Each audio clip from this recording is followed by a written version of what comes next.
Pronto, então sejam todos muito bem-vindos, é muito bom reencontrá-los como sempre. Nós vamos seguir hoje o estudo que nós começamos na terça-feira, como eu falei para vocês, é um estudo aí de algumas aulas, onde nós vamos compreender as competências no processo penal, especialmente os critérios de fixação da competência, né? Então a gente vai ver aí, nessa sequência de aulas, quais são as formas de fixação da competência. Nós falamos bastante na última terça-feira, é impressionante, não sei se vocês também têm essa sensação do passando rápido, né? Assim, falei agora terça-feira, parece que foi agora há pouco que nós conversamos. Então, conversamos na terça-feira sobre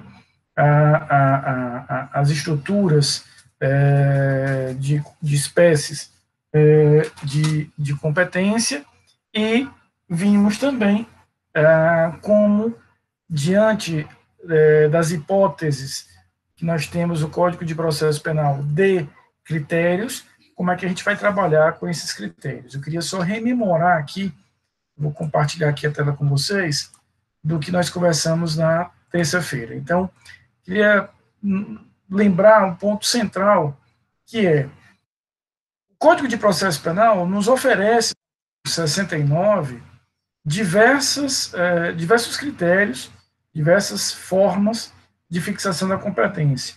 Vocês poderão trabalhar com esses critérios do jeito que quiserem, da forma que quiserem, organizando aí na sequência que entenderem mais conveniente.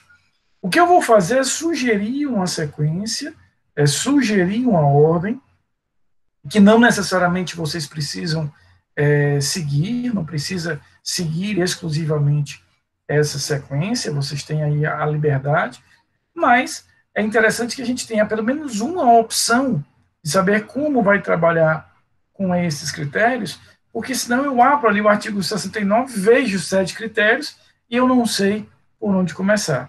Então, eu vou apresentar para vocês, repito, essa ordem. Não há problema que vocês, daqui a pouco, encontrem uma outra ordem mais conveniente, mais cômoda para trabalhar com esses critérios. O que interessa realmente é que a gente tenha sempre a mesma resposta. Então, diante de uma situação concreta, fulano praticou o crime X contra cicrano, não sei onde. A resposta que a gente vai chegar de qual é o juízo competente deve ser a mesma resposta, não importa qual ordem de critério você utilizou. Tá? Então, repito, eu quero que isso fique bem claro para a gente não perder de vista essa ideia. Eu vou apresentar para vocês uma forma, uma maneira de nós organizarmos essa determinada sequência de critérios. Então, o que eu sugiro? Diante de um caso concreto, vocês estão visualizando bem aqui o slide, né, a tela? Diante de um caso concreto, começa pelos incisos 5º e 7º. Obrigado, Lorna. Pelos incisos 5º e 7º. Por quê? Esses critérios, eles vão conseguir, de forma isolada, sozinhos, resolverem a nossa vida. Então, quando eu trabalho com o inciso 5º e trabalho com o inciso 7º, eu estou aí com 2 critérios que vão conseguir, de forma isolada, definir a competência.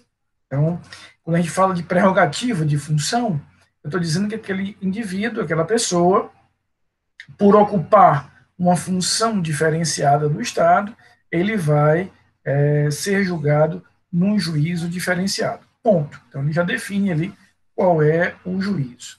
Temos aqui a conexão e a continência. A gente vai estudar isso mais a fundo no futuro, mas qual é a razão de ser essencial da conexão e da continência? Eu tenho uma pluralidade de agentes, eu tenho uma pluralidade de crimes. Então, quando a gente fala de conexão ou de continência, a gente está falando essencialmente de situações onde vários agentes praticam vários crimes. Então, eu tenho aí vários agentes praticando vários crimes, e por via de consequência, eles irão, repito, ser tratados de uma forma bastante diferenciada. Tá? Então, a conexão, incontinência e a prerrogativa de função são duas das formas de fixação da competência, e eu sugiro, insisto, que vocês comecem por essas duas formas, porque elas vão ter a capacidade de resolver o nosso problema de uma maneira isolada. Agora, se não foi possível resolver com base nesses dois critérios, ou seja, você percebeu que aquela pessoa não tem a ela vinculado qualquer tipo de prerrogativa de função. Então, é uma pessoa que não exerce uma função diferenciada no Estado. E você percebe que não dá para aplicar a conexão e a continência, porque você está falando de um único agente que praticou um único crime contra uma única pessoa. Dentro desse raciocínio, dentro dessa lógica, a gente, percebendo que não pode resolver por nenhum desses critérios, nós os descartamos, né? Hoje, que é dia do nordestino, mais do que nunca a gente tem que usar a nossa linguagem, então a gente rebola no mato esses dois critérios e sobram os outros 5. Agora, para que servem esses outros 5 critérios?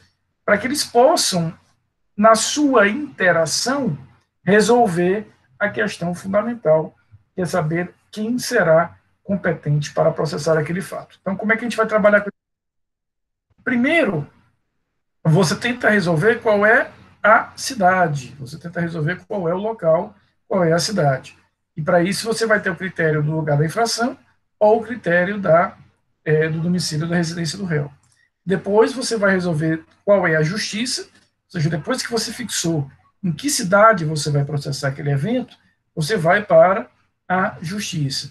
E, finalmente, depois que você já fixou o local da justiça, você vai trabalhar com a última pergunta. Eu já sei que é Fortaleza, eu já sei que é a Justiça Federal, resta agora apenas saber qual é a vara específica que vai cuidar desse fato. Né? Então, a gente vai ter aí, André, seja bem-vindo, querido, a gente vai ter essa última e final pergunta. Então, para que a gente possa superar esse slide, superar esse raciocínio, e que eu tenha tranquilidade de que eu consegui explicar isso bem, o que eu estou apresentando para vocês aqui é a forma que eu sugiro de vocês trabalharem com esses critérios. Existem muitas outras, provavelmente até outras melhores, mas essa eu considero muito didática. Que à medida que a gente for avançando no nosso estudo, a gente vai perceber que o raciocínio vai ganhando um certo autonomismo. Eu vou conseguir refazer raciocínios um pouco mais automáticos, tá? Então, veja, diante de um caso concreto, tenta resolver pela conexão continência, tenta resolver primeiro pela prerrogativa de função. E se você conseguir resolver, missão cumprida.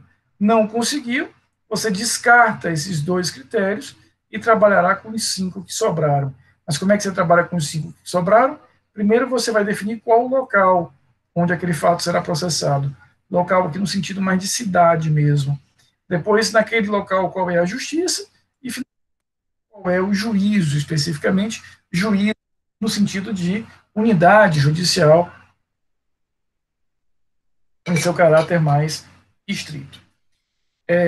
Eu pergunto, esse raciocínio está claro, está tranquilo, está confortável para vocês?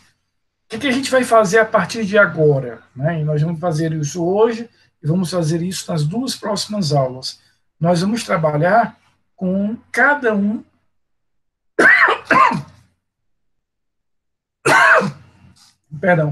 cada um desses critérios.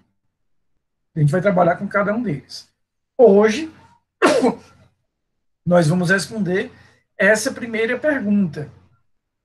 Então, nós temos hoje e mais 2 aulas sobre competência. Hoje, nós vamos responder essa primeira pergunta: qual o lugar da infração e o domicílio do réu? Esses 2 critérios aqui.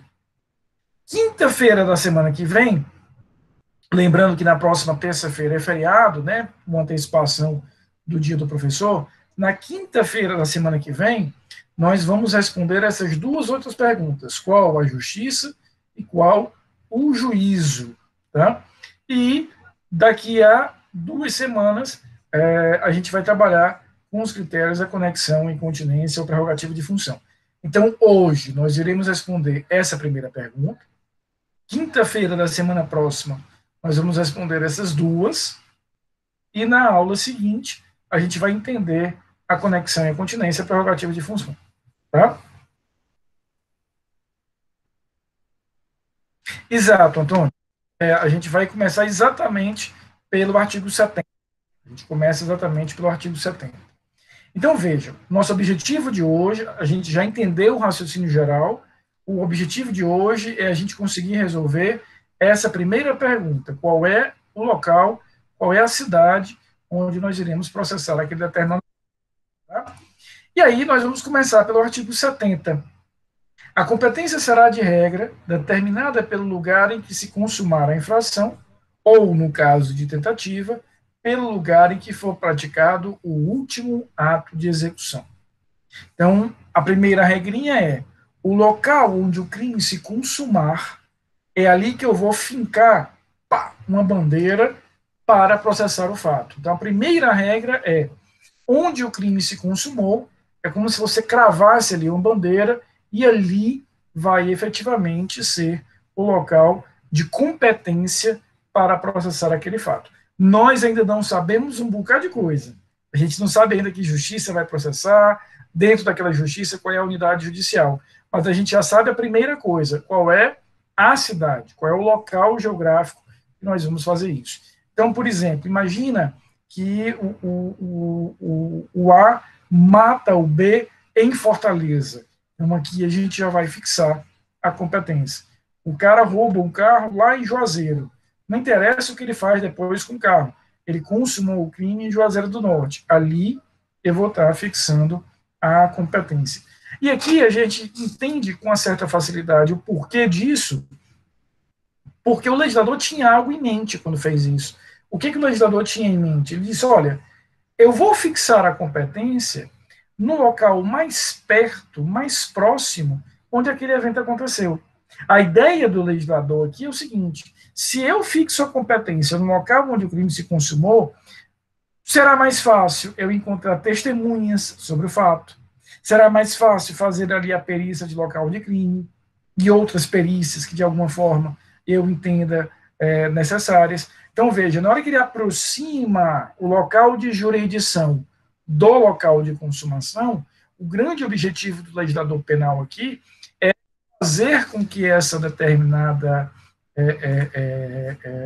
estrutura de processo funcione de uma forma mais adequada. Né? Ela vai funcionando de uma maneira mais adequada. No momento que eu aproximo a apuração processual penal do local de consumação, a tendência é que eu tenha um maior grau de celeridade, de eficiência e outros aspectos. E ele continua, né? Ou, no caso de tentativa, pelo lugar em que for praticado o último ato de execução.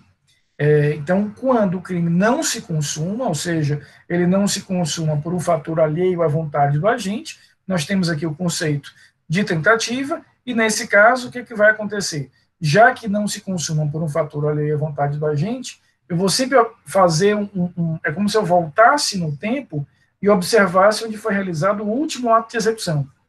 Onde foi que o cara deu o último tiro, onde é que o cara deu a última facada, onde é que ele realizou aquele último ato tendente, ou que visava, por exemplo, a subtração. Ali eu vou fixar a competência. Tá? Uma questão interessante, por isso que eu coloquei essa observação, que é uma preocupação, olha que interessante, uma reflexão que eu fiz há um tempo atrás, porque essa preocupação, o legislador processual penal original, eu estou falando do legislador lá de 1940, essa regrinha que a gente está lendo aqui no artigo 70, ela está no artigo 70 do Código de Processo Penal desde 1940. Ela não foi alterada. Então, o que eu vou colocar para vocês agora não era uma preocupação do legislador lá em 1940. Ele não antevia esse tipo de situação que eu vou colocar para vocês. Não era factível, era raríssimo, era quase que inexistente. Hoje, ao contrário, é extremamente comum. Qual é a situação? Imagina que o A tenta matar o B dá 2 tiros no B em Juazeiro do Norte, pá, ou em Iguatu, ou em Limoeiro. A vítima não morre, é atendida ali no hospital, mas não morre. É removida para Fortaleza. Ora, hoje o próprio CIOPAER, né, que é o Centro Integrado de Operações Aéreas da Polícia, da habilitada Polícia Civil do Corpo de Bombeiros aqui, faz um trabalho muito interessante de remoção aeromédica quando necessário. A gente tem helicópteros aqui, inclusive preparados para isso. Traga o cara para Fortaleza. Veja, vamos considerar que a tentativa ocorreu lá em Iguatu. O cara é atendido ali no hospital, não tem tantos recursos, ele precisa de uma intervenção um pouco mais sofisticada, traga o cara para Fortaleza. Em Fortaleza, ele é atendido aqui no hospital, 2, 3 dias depois, vem a morrer, né? Como a gente escuta muito, uma expressão que eu particularmente não consigo muito entender, que é evoluiu para óbito, né? É um tipo de evolução que eu não quero ter tão cedo, né? Eu até busco outras evoluções, mas o cara evoluiu para óbito. Não vejo aí essas grandes vantagens, né, André? O cara, olha, ele evoluiu para óbito. Eu não consigo entender efetivamente onde é que entra aí a evolução. E aí o cara morre em Fortaleza. Veja, se você aplica rigorosamente o artigo 70, você teve a consumação do crime onde? Em Fortaleza. E aí você teria que fixar a competência aqui. Agora, essa preocupação, e aí chega onde eu queria chegar, ela não era uma preocupação que o legislador lá em 1940 tinha. Não era uma preocupação para ele isso. Por que não era uma preocupação para ele? Porque, veja só, naquela época, uma viagem de Fortaleza a Juazeiro, dependendo do modo que você fazia, levava 2 dias e meio. Então, não havia, né, de forma tão usual, habitual, essa questão do cara ser deslocado de uma cidade para outra. Então, normalmente, quando o crime era tentado naquela cidade, ali ficavam as consequências. Hoje não. Hoje é perfeitamente possível que você faça isso. Então, veja, o cara tentou matar o outro em Iguatu, a vítima veio para Fortaleza, morre aqui. Se eu aplicar a primeira parte do artigo 70, eu fixaria a competência aqui. Mas olha a dificuldade que eu teria, Tiziana, de trazer testemunhas, local de crime, perícia. Então, o que a doutrina sugere nesse caso? No momento em que houve a tentativa, ou seja, eu tinha um objetivo de consumar um crime por um fator alheio à vontade, isso não aconteceu, naquele momento eu cravo ali uma bandeira, fixo uma bandeira e já tenho ali, efetivamente, a competência fixada. Então, a ideia é que nesses casos, onde a gente vai artificialmente modificar o local de consumação, nós temos a realização da aplicação da parte secundária, da segunda parte do artigo 70 caput. Então, o que eu quero dizer com isso? No momento em que o indivíduo realizou a tentativa, o crime não se consumou, não importa se o crime vier a se consumar depois em outro local, ali já vou fixar a competência. Tá? Uma consideração importante. Esses critérios que nós estamos estudando hoje, critério do inciso 1º e o critério do inciso 2º, que se destinam a resolver em que local eu vou processar esse fato, são exemplos de competência relativa, como a gente conversou na terça-feira. São exemplos de competência, portanto, territorial, geográfica. E o que isso vai resultar? A gente viu que a competência relativa é aquela que não pode ser declarada de ofício. Essa competência não pode ser declarada de ofício. Então, se eu não observar essa regra de competência e ninguém, de alguma maneira, impugnar aquela competência, aspas, errada, ela fica onde ela está. Então, veja, eu deveria ter, efetivamente, desenvolvido, eu deveria ter fixado a competência no juízo de Fortaleza. Não consegui. Fixei em outro juízo. Se ninguém falou nada, segue o jogo. Então, lembra, quando a gente fala de incompetência relativa, ela não pode ser declarada de ofício e ela tem um prazo para ser arguída pela parte. Se a parte não arguir nesse prazo, morreu Maria Preá, caixão e vela preta, segue o jogo onde ele estiver. Né? Essa, portanto, é a principal regra de fixação do lugar da infração. Mas ele vai trazer ainda no artigo 70 e no artigo 71 variantes em relação. Veja o que ele diz aí nos parágrafos do artigo 70, parágrafo 1º e parágrafo 2º. Eu peço licença, eu sei que vocês estão lendo aí, mas eu peço licença para ler junto com vocês aqui, só para a gente fixar essa ideia. Se iniciada a execução do território nacional, a infração se consumar fora dele, a competência será determinada pelo lugar em que tiver sido praticado no Brasil o último ato de execução. Parágrafo 2º. Se o último ato de execução for praticado fora do território nacional, será competente o juiz do lugar em que o crime, embora parcialmente tenha produzido ou deveria produzir seu resultado. Eu, particularmente, acho a redação desses parágrafos um tanto que confusa. Eu prefiro traduzir esses dois parágrafos de uma forma mais didática, tá certo? O que ele está dizendo aqui? Eu comecei a executar o crime no Brasil e consumei esse crime fora do Brasil. Ou o contrário, eu comecei fora do Brasil e consumei no Brasil. Isso aqui é muito comum, queridos. Eu não sei se vocês tiveram essa experiência. Se não tiveram, tenham, que é muito interessante. Na nossa cabeça cearense, né, que nós estamos muito longe das fronteiras terrestres brasileiras, a gente às vezes não consegue alcançar. Mas existem muitos exemplos no Brasil de cidades fronteiriças, onde você tem uma cidade brasileira e uma cidade estrangeira que praticamente se colaram ali, e você tem dificuldade de saber onde é que uma termina e a outra começa, né? Inclusive, isso foi um problema muito grave agora, nesse período que nós estamos vivendo de pandemia, com o fechamento de algumas fronteiras. Então, você tem ali, por exemplo, Foz do Iguaçu e Ciudad del Este, no Paraguai, né? Tem algumas cidades do Mato Grosso, cidades do Acre que tem fronteira com cidades bolivianas. Você tem, por exemplo, um exemplo importante disso, que é a fronteira Brasil-Colômbia. Do lado brasileiro existe uma cidade chamada Tinga, no Amazonas, e do lado colombiano uma cidade chamada Letícia. Então você já não tem mais separação entre essas cidades. Então é muito comum, dentro desse contexto, que você possa, por exemplo, começar a atirar numa pessoa do lado brasileiro, a pessoa cai, né, corre, cai e morre do outro lado, ou vice-versa. Então, o que ele está me dizendo aqui nesses dois parágrafos? Como é que a gente pode traduzir esses dois parágrafos da melhor forma possível?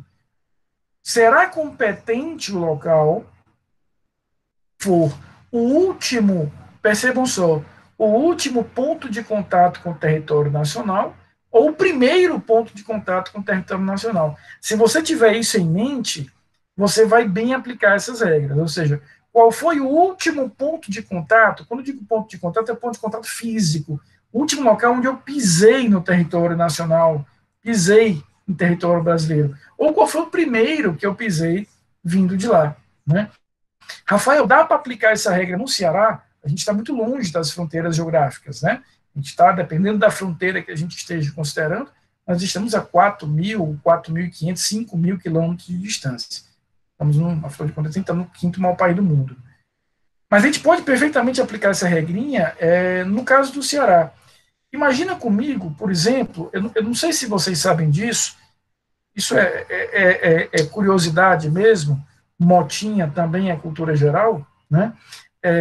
Nós temos aqui em Fortaleza, isso acontece também em Natal, os dois principais pontos de entrada de aviões que vêm, por exemplo, do norte da África, que vem da Europa e de parte dos Estados Unidos. As rotas são desenhadas, as rotas aéreas, de forma que os aviões voem o mínimo possível sobre o mar. Por quê? Porque como lá em cima não tem acostamento, se der uma zebra, não dá para no acostamento do avião. O avião cai, né? Então, o ideal é que ele voe sobre o mar o mínimo possível. Então, se você pega, por exemplo, um voo de Lisboa para o Rio de Janeiro, ele poderia fazer esse voo todo sobre o mar. Mas isso gera um risco desnecessário. Então, como é que normalmente essas rotas aéreas, chamadas de aerovias, são organizadas? Eles são organizadas de forma que eu permaneça voando sobre o mar o mínimo possível. Então, a maioria dos aviões que vêm, por exemplo, do norte da África, que vêm da Europa, que vêm de parte dos Estados Unidos, voam sobre o Oceano Atlântico e assim que podem entram no território nacional. Então, é muito comum eles entrarem aqui por Fortaleza, porque como a gente está meio que Fortaleza e Natal, né, estão meio que na esquina do Brasil, se a gente vê o nosso mapa em perspectiva.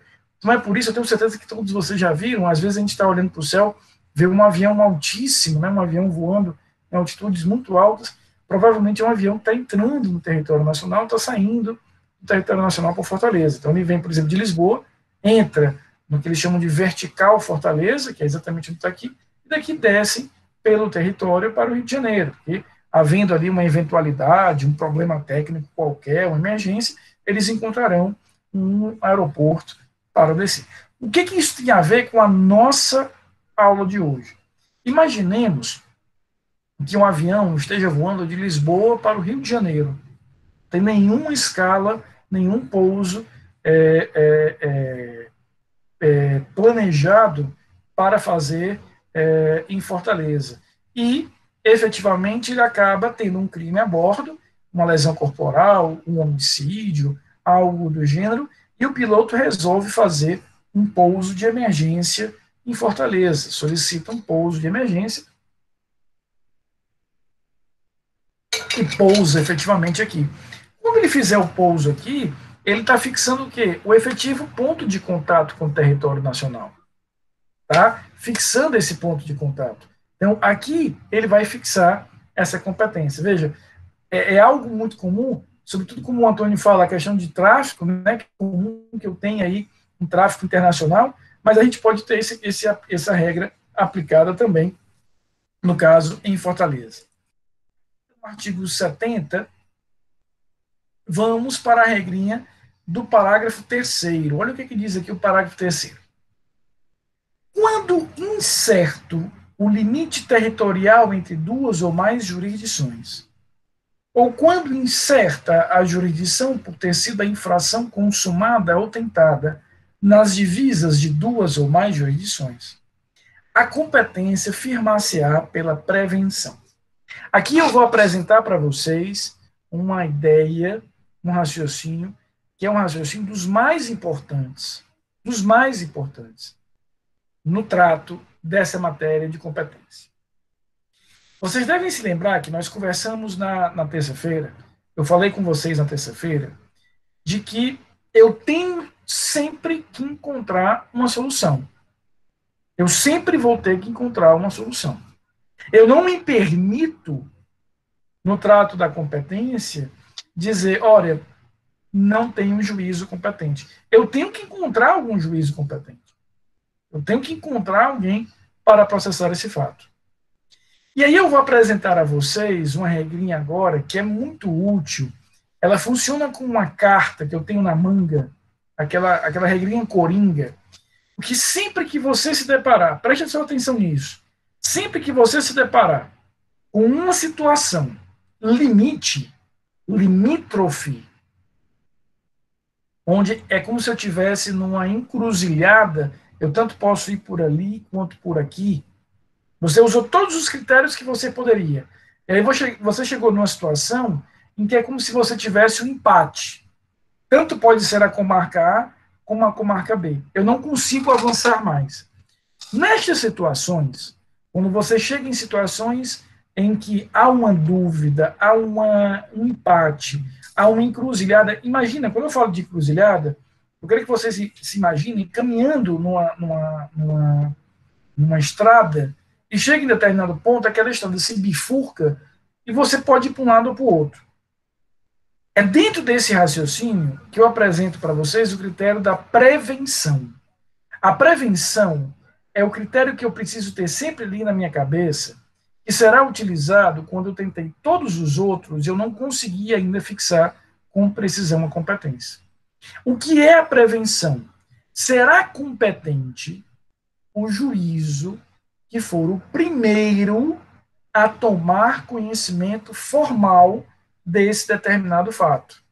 Então, aquele juízo que for o primeiro juízo a realizar um ato formal, ele vai atrair para si a competência. O primeiro que decretar uma prisão preventiva, o primeiro que autorizar uma interceptação telefônica, o primeiro que conhecer recebendo a denúncia ou a queixa. Então, quando não consigo precisar qual vai ser o juízo, porque eu cheguei numa situação em que tanto pode ser o A quanto pode ser o B, como é que eu resolvo? Pela prevenção.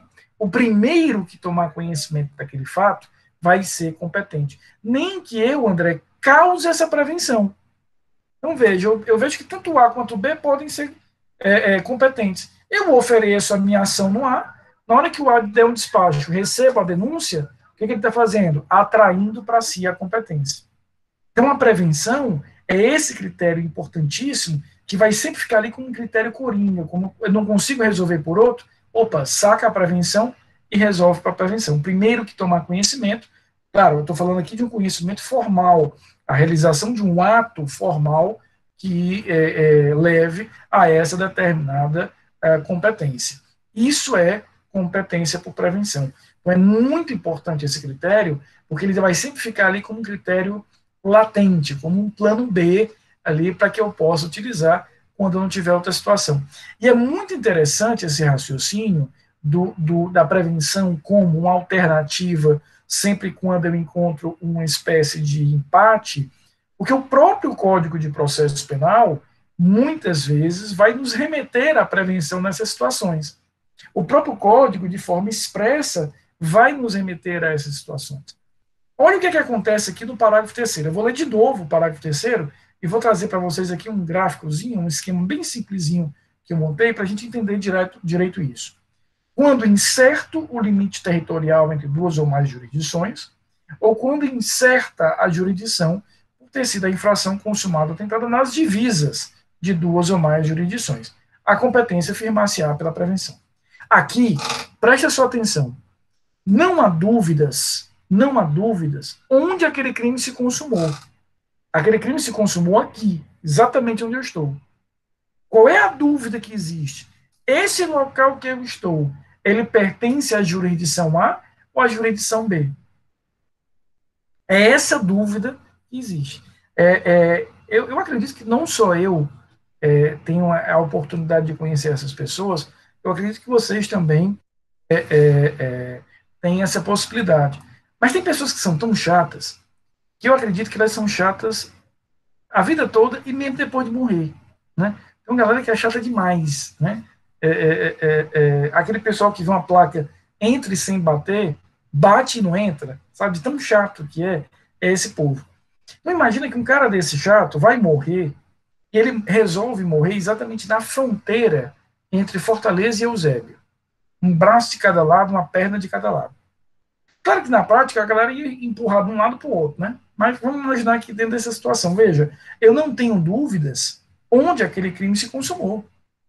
Agora, eu tenho dúvidas se esse local aqui pertence à jurisdição A ou à jurisdição B. É um gráfico mais. Eu tenho duas jurisdições, certo? Tem aqui uma espécie de território de interseção. Aí imagina que aquele crime se consumou ou exatamente na fronteira das duas, ou ele se consuma em um local que as duas entendem ser dela. Veja, eu não tenho nenhuma dúvida onde o crime se consumou. Lembro do caput do 70. Será competente o lugar onde se consumou. Eu sei onde ele se consumou, foi aqui, ó. Mas esse local pertence ao A ou pertence ao B? É Fortaleza ou Eusébio? É Maracanã ou Fortaleza? É Eusébio ou Aquiraz? Isso é muito aplicado, repito, para comarcas contíguas, comarcas que são uma do lado da outra. Nesse caso, qual é a solução? A prevenção. Será competente o primeiro entre esses dois juízos que tomar conhecimento formal daquele fato. Nem que eu gere esse conhecimento formal. Veja, eu estou com a denúncia pronta. Eu não sei se será competente o A ou B. Deu empate. Eu apresento no A, na hora que ele receber a denúncia, resolveu o problema, ele é competente por prevenção. Então veja que essa solução da prevenção, ela será uma solução utilizada sempre quando eu não tenho um outro caminho. Vou gerar essa prevenção a partir dessa situação. A Lohana pergunta, a prerrogativa de função só seria aplicada caso a prevenção não tivesse competência? Não. A gente vai ver, Lohana, que a prerrogativa de função ela tem uma vida própria. No momento que você identifica que há uma pessoa com essa prerrogativa de função, veja, por exemplo, um governador que a Constituição diz que ele vai ser julgado no STJ. Nesse caso, eu não preciso mais de nenhum outro critério, uso só aquele e já resolve o assunto.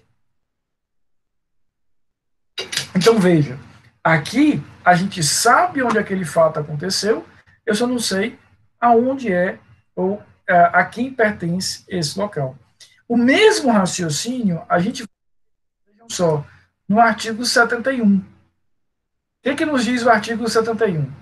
Tratando-se de infração continuada ou de infração permanente, praticada em território de duas ou mais jurisdições, a competência firmar-se-á pela prevenção.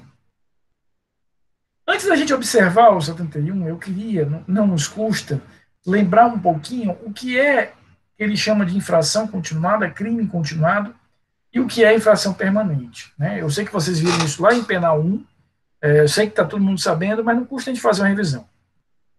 Na infração permanente, eu tenho um só crime, um único crime, mas cuja consumação ela vai se renovando a todo momento.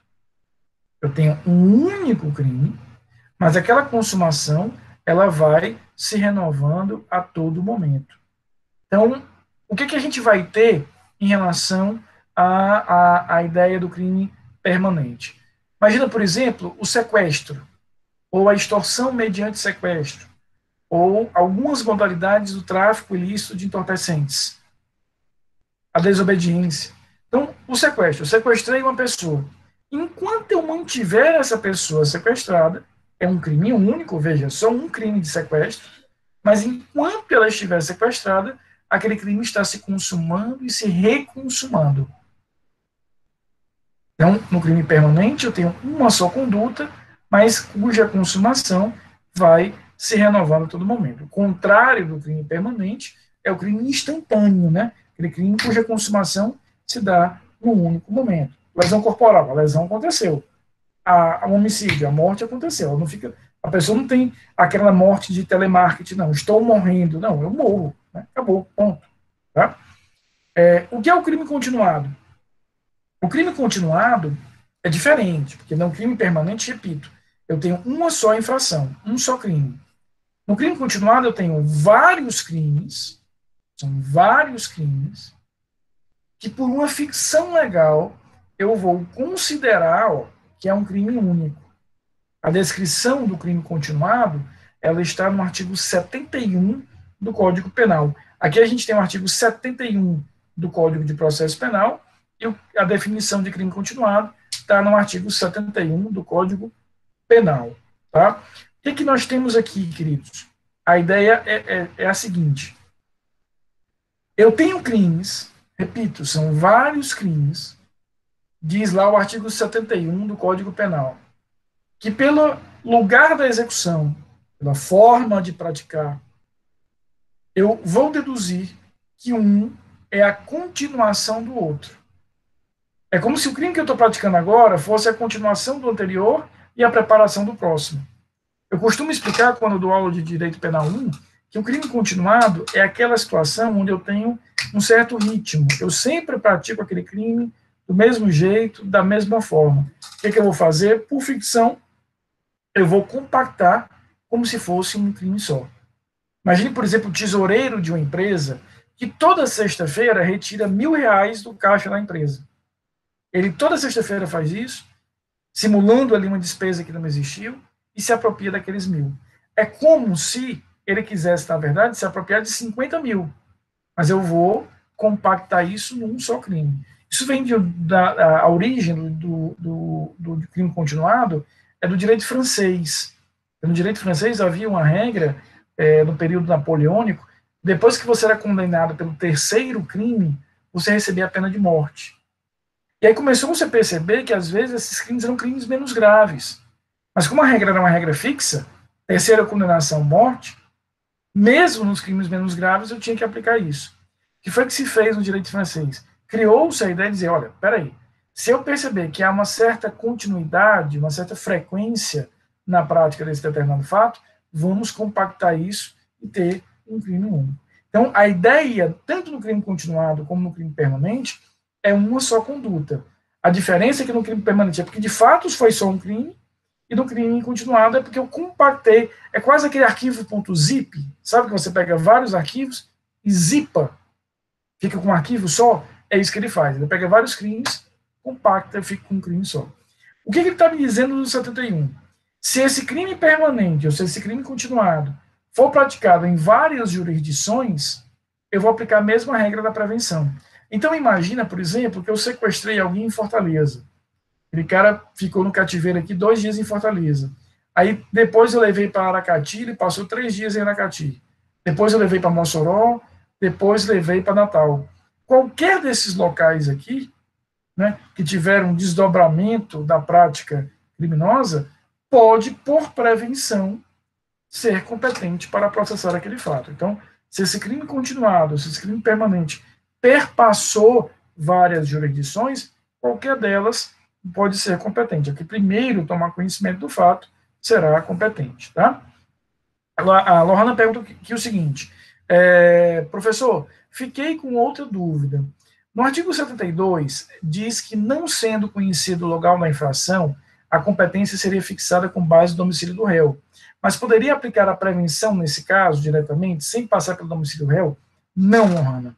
A prevenção sempre vai ser reservada para situações muito extremas, onde eu não consiga encontrar de outra forma.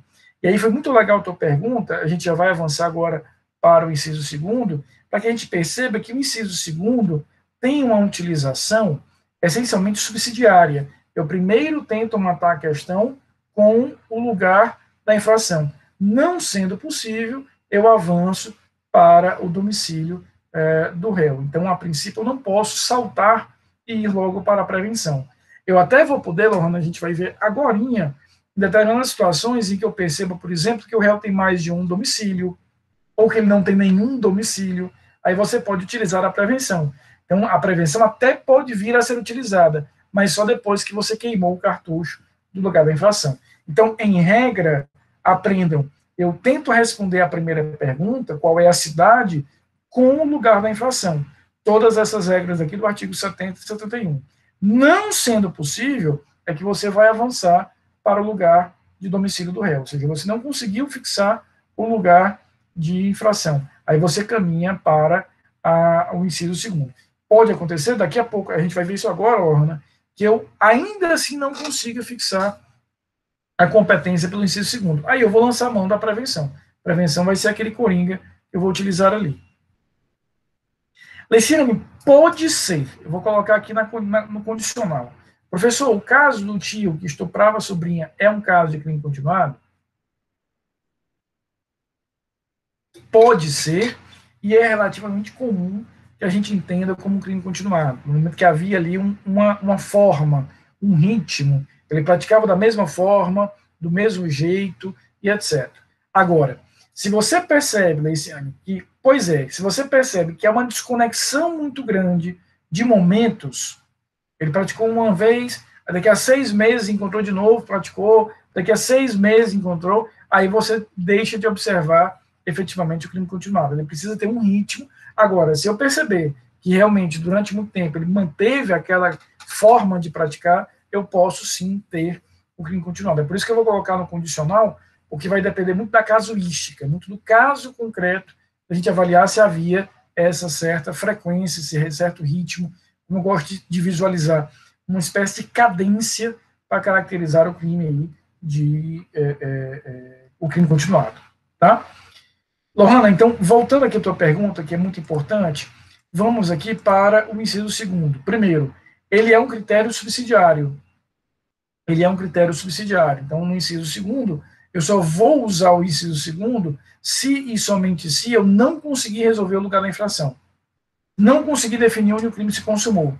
Por exemplo, eu achei o cara num determinado terreno, o cadáver daquela pessoa, mas eu sei que ele não morreu ali, não há evidência que ele morreu ali, Imagina, por exemplo, que você encontrou o cadáver carbonizado, só que naquele terreno ali não há nenhuma marca de fogo, de queimada, de nada. Então, obviamente, ele não foi carbonizado ali. Mataram em outro local, o carbonizaram lá e trouxeram o cadáver para aquele local. Então, se eu não consigo definir o lugar da infração, se eu não consigo aferir o lugar da infração, o caminho que eu tenho, o plano B, é o inciso segundo, o domicílio do réu. Então, o domicílio do réu será efetivamente o plano B.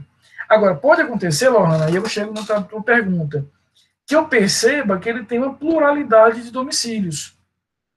Então, imagina, por exemplo, que o cara tem uma casa em Fortaleza e uma casa em Sobral.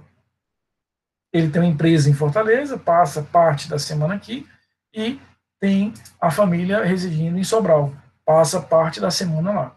Então, nesse caso, ele teria 2 domicílios. Como é que eu resolvo, Lohana? Aí sim entra a prevenção. Por isso que a tua pergunta foi tão interessante, para que a gente possa escalonar isso. Eu primeiro tento o lugar da infração. Eu começo com o inciso primeiro. Não consegui, com base no inciso primeiro, fazer a definição da cidade, passo para o plano B. Qual é o plano B? Domicílio do réu. Olha, eu não sei onde é que o crime foi consumado, mas eu sei que o réu mora em Juazeiro do Norte. Onde é que eu vou fixar a competência? Em Juazeiro do Norte. É uma regrinha muito parecida com a do processo civil, só que lá do processo civil, em regra, o domicílio do réu é a primeira forma de fixação da competência. Tá? Agora, se mesmo assim eu não consigo fixar o domicílio do réu, e por que eu não conseguiria, Lohana? Eu tenho mais de um domicílio ou não tenho nenhum. Imagina que aquela pessoa não tem domicílio conhecido. Uma pessoa que não mora em lugar nenhum, uma pessoa, por exemplo, de rua, né, em condição de rua, ou uma pessoa que trabalha um dia numa cidade, outro dia no outro, e por aí vai. Nesses casos em que eu tiver mais de um domicílio possível ou nenhum domicílio possível, eu resolvo pela prevenção. O juízo que primeiro tomar conhecimento do fato vai assumir ali o processo. Tá? Então, em regra, o que é? Tenta o lugar da infração. Não foi possível? Tenta o domicílio do réu. Se ainda assim há uma espécie de empate, aquela ideia da encruzilhada que eu falava a vocês agora há pouco, vai para a prevenção. Tá? Só há uma situação onde existe uma equivalência entre o inciso primeiro e o inciso segundo. Só existe uma situação onde eu posso usar tanto um quanto o outro. É quando a ação for originariamente privada. Então, se eu estiver falando de um crime em que a ação penal ela é privada, originariamente privada, nesse caso, e somente nesse caso, o autor da ação, o querelante, poderá escolher se ele vai considerar o lugar da infração ou se ele vai considerar o domicílio do réu. Então, nesse caso, e insisto, apenas nesse caso, ele vai ter as duas possibilidades aí para seguir. Ele tanto pode seguir pelo lugar da infração, quanto pode seguir pelo domicílio do réu. Imagine, por exemplo, um crime de injúria racial, uma pena que vai até 3 anos. Então, não é nem juizado especial, é justiça comum. Eu sou vítima de uma injúria racial que ocorreu no Eusébio. Estava no Eusébio e alguém praticou um crime de injúria racial contra mim. Mas eu sei que o réu mora em Fortaleza. Eu, já que a ação penal ela é privada nesse caso, originariamente privada, lembra do conceito de ação penal originária que a gente já viu aqui, aquela ação que a lei já define de iniciativa do ofendido. Nesse caso, eu vou ter a possibilidade, insisto, de definir aqui qual será o juízo que eu vou usar. Eu posso usar tanto um quanto o outro. Onde é que eu encontro isso? No artigo 73 do Código de Processo Penal. Nos casos de ação privada, o querelante poderá preferir o foro de domicílio ou da residência do réu, ainda que conhecido o lugar da infração. Então, nesse caso, e somente nesse caso, ele pode dizer, olha, eu sei que o local foi meu, mas eu quero oferecer ação em Fortaleza. É o único caso que haverá uma correspondência entre essas duas situações. Tá? Então, nesse caso, será possível, sim, que eu escolha, mesmo conhecendo o lugar da infração, onde eu quero processar aquele fato. Então, em resumo de tudo que nós vimos hoje, vou já fazer a chamada, não saiam agora ainda, por favor. Mas em resumo do que nós vimos hoje, a primeira coisa que eu tenho que definir, na hora que eu percebi que não dá para usar a prerrogativa de função, não dá para usar a conexão à continência, a primeira coisa que eu vou definir é qual é descartei lá aqueles dois critérios, vou primeiro definir qual é a cidade que eu vou processar. Como é que eu faço isso? Tenta matar pelo lugar da infração, não sendo possível, tenta pelo domicílio do réu, lembrando que a todo momento em que você encontrar uma dificuldade em relação a isso, qual vai ser a alternativa que você vai ter? A alternativa é partir efetivamente para a prevenção. A prevenção será a alternativa que você tem em relação a isso. Tá claro?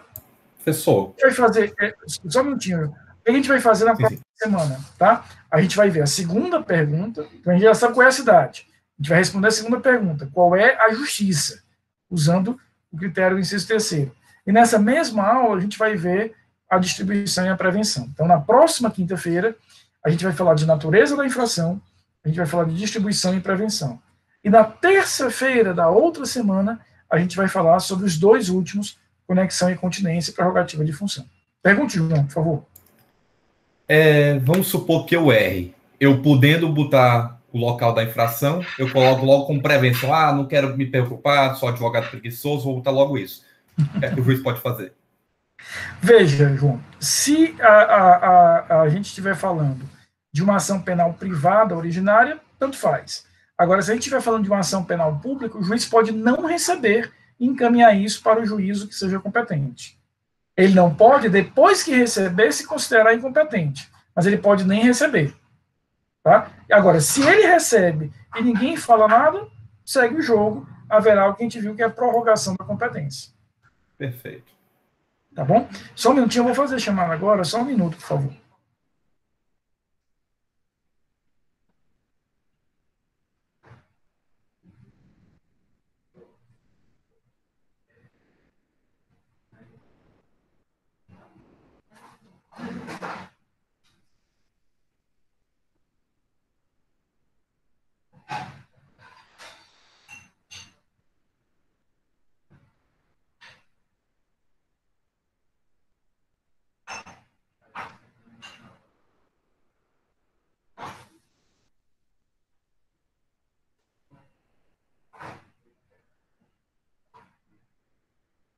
Só um minutinho, não me abandonem, não. Não me deixem só, por favor.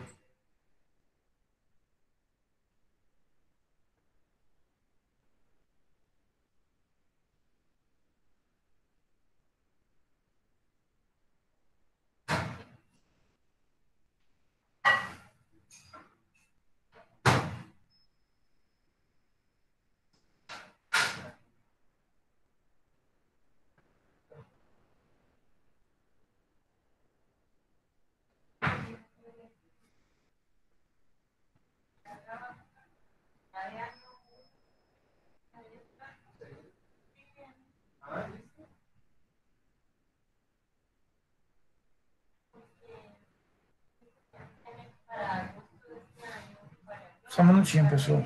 Mas eu aproveito para perguntar, ficou claro, esse ritmo está confortável para vocês, que é uma matéria, repito, que não é uma matéria difícil, mas é uma matéria que a gente precisa ter atenção em algumas coisas, e eu queria saber se está legal nesse ritmo.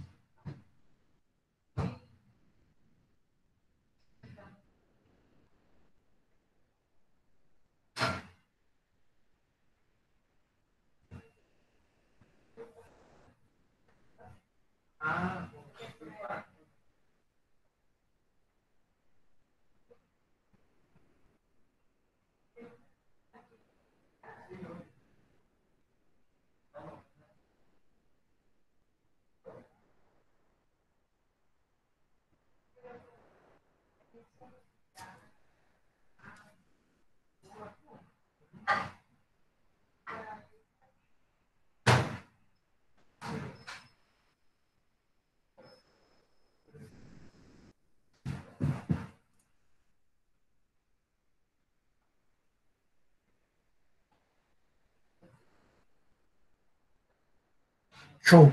Queridos, então, um feliz final de semana para vocês, tá certo? Repito, terça-feira é feriado, aproveitem os feriados de segunda e terça, muita paz, e a gente se encontra já. A data é aquela que eu divulguei, Lohana, no início do semestre, dia 27 e 29 de outubro. Na verdade, já passando a semana que vem, praticamente na outra, né? A gente já vai ter as provas.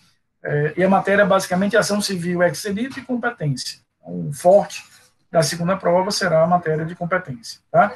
Então, bom feriado a todos, obrigado pela presença de vocês, Tiziana, André, obrigado.